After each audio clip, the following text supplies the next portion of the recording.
Hey everybody, Charles Robbins here again, your local real estate expert for Northeast Wisconsin, serving the Fox cities.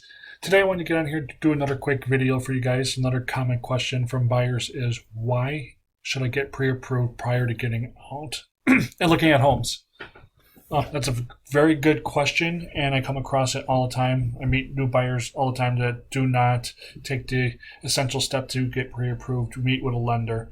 And we're going to talk about the various reasons why it's very important that you do.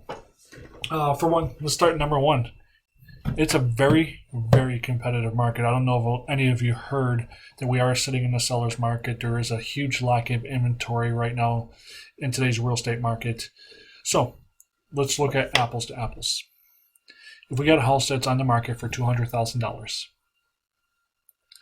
you both make an offer of $200,000. You're competing against another buyer. You both make an offer of $200,000. You both have a home inspection period. You both need to get financial loan commitment. You both need to get an appraisal and so forth. Now, the seller is looking at both offers with their agent, trying to determine which offer is of more strength. So now they're going to come down to which buyer is pre-approved. If you're a buyer without a pre-approval letter and you're going up against another buyer with one, you are guaranteed that you're not going to get your offer accepted, because now the seller is going to feel more comfortable going with the offer of the buyer with the pre-approval letter, because that pre-approval letter has told the seller that they met with a lender who's verified your income, assets, employment, credit scores, etc., to ultimately pre-approve them. Number two, no pre-approval means no accepted offer, really.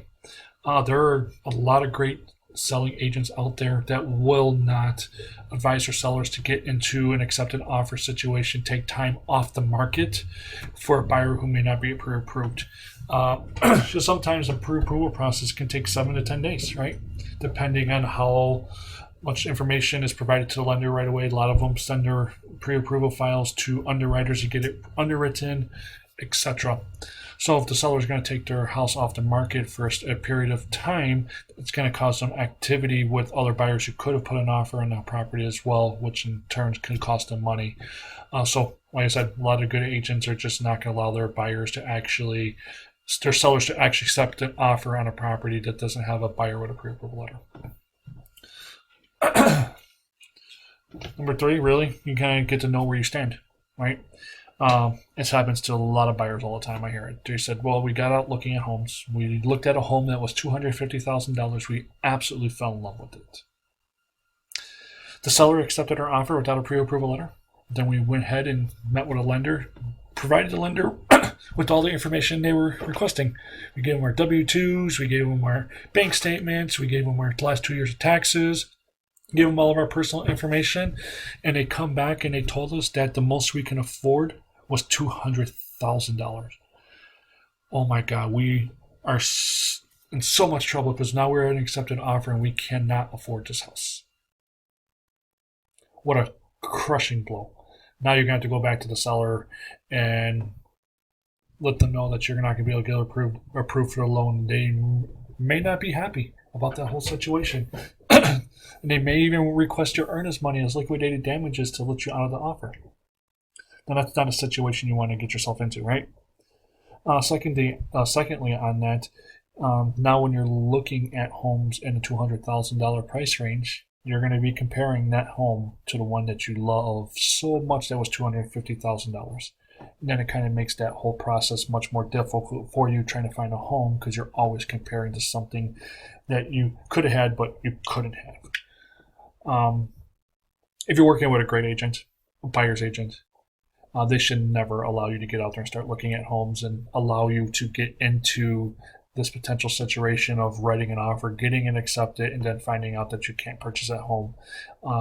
Me personally, when I'm working with all my buyers, the first thing I always ask them is, how did you guys come up with the mortgage amount that you can afford?